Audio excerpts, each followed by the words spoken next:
comeback, and it's going to be such a fun one to watch. Grand Finals is what's next, being streamed straight directly to your homes or wherever you may be watching this. Live and in color, Fireicey versus Hukon, a run back of winners finals, and a clash of the Titan. If I were Fireicey now, my heart would be racing, but Fireicey usually the calm player. Hukon was able to go game 5 against Fireicey in winners final. We are seeing Merchant Port as expected with those two players, both heavily favoring this stage as a starter pick. So true.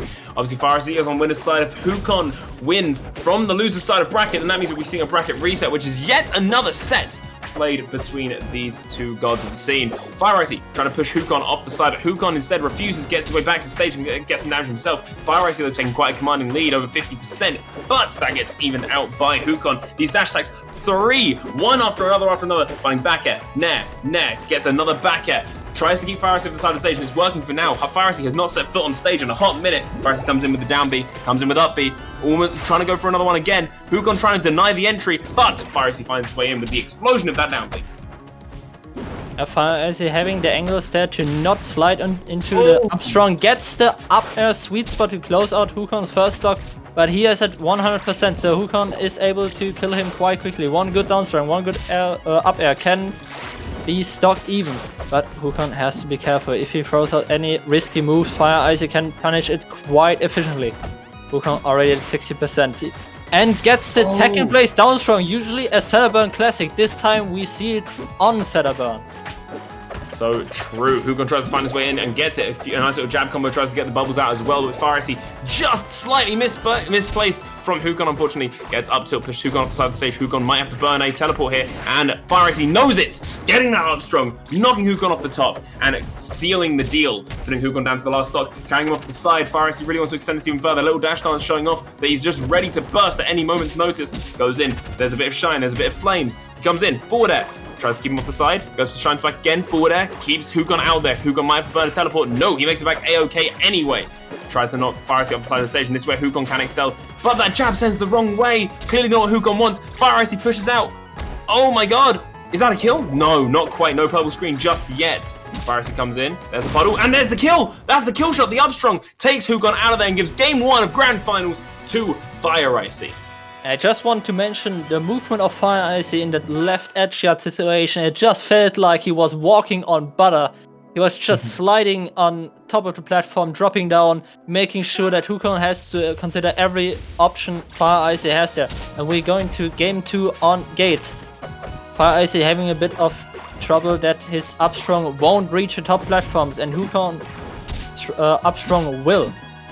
Exactly, probably why Hukon took him to this stage. Also, the relatively flat nature of it means that you can get away with a lot of play with that puddle, especially the bubbles that we see that Hukon does really like to go for. Fireicey coming in, gets a parry on the bubbles that I just mentioned. Oh!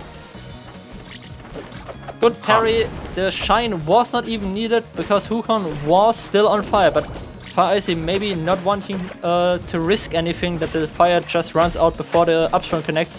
It happens way too often to our Setterburn players, so he goes for the shine upstrong because he has it in his memories and burnt down by now.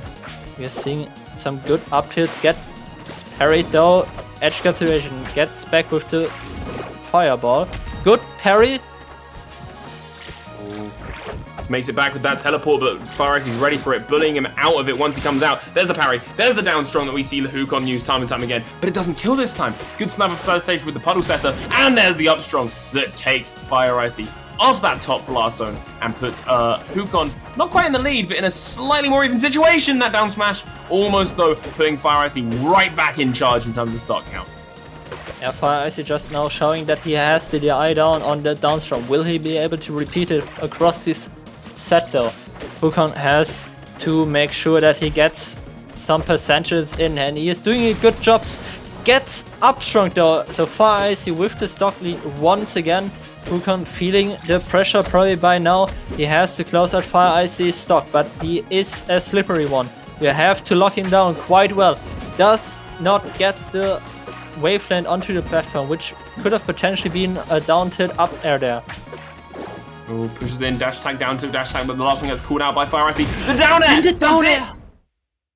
Oh my god, is this going to be a 3-0 victory to Fireicey from winner's side in grand finals? Oh my god, Hukon must be sweating behind that controller right now. You do not want to be knocked out here. This is not the point that you want to be dropped. You want to push this as far as you can, and I have faith that we might even see this go to a Game 5 scenario, because both these players are absolutely incredible, and that is, in fact, actually how we saw winners finals go. But in that meantime, hell, maybe Fireicey's been in the lab getting a bit of the matchup experience against Hukon that he definitely has anyway, but a little bit more can never hurt, right? I'm sure that he at least reviewed the games in his head. Fireicey, a very technical, a very resourceful player who does not shy away to reviewing his gameplay. So probably some of that has been done. We are nearly seeing a 0 to death there from Fireicey.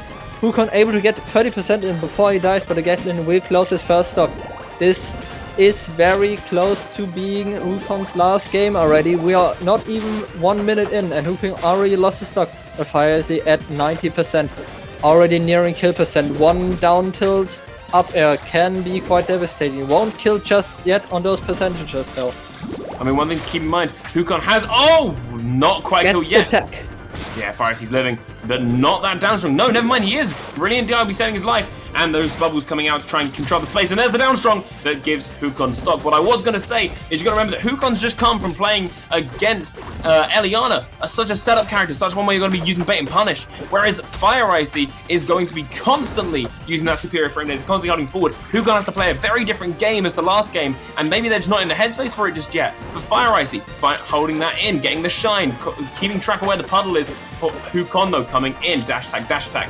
There's the puddle setter again, just to try and snipe Fireicey off stage. That dash tag. That dash tag's working so well for Hukon at the moment, keeping Fireicey off the side of the stage where you want to be. But Fireicey puts the feet straight back on Julesville, comes in forward air, but gets a bit of pressure for it. But there's the up strong that puts Hukon on potentially his last stock of the entire tournament.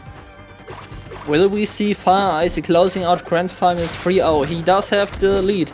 He does have the potential edge guard here. Keeps the pressure up. Gets parried though. But Downstrong won't take it. Fireicey does know how to survive those Downstrong, which saved him quite a lot so far. Downstrong from Hukon won't connect this time. Good shine, good tag. This Downstrong will miss again. Hukon a bit fishing here. And is on kill percentage. Upstrong will kill if he is on fire. One shine Upstrong, one fireball into Gatling will close out this set.